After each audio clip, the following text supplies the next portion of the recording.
Bill Gates said, "I will always choose a lazy person to do a difficult job because a lazy person will find an easy way to do it." What's a real-life example of this? 1. An engineer spent hours developing a program so they could start the coffee pot from their desk and not have to wait for coffee when arriving in the break room.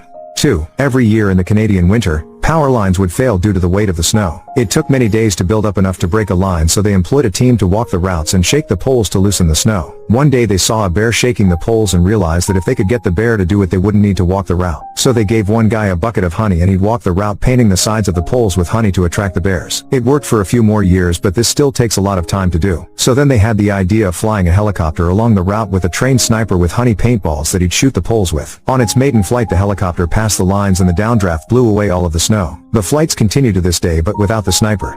3. I was invited to my friend's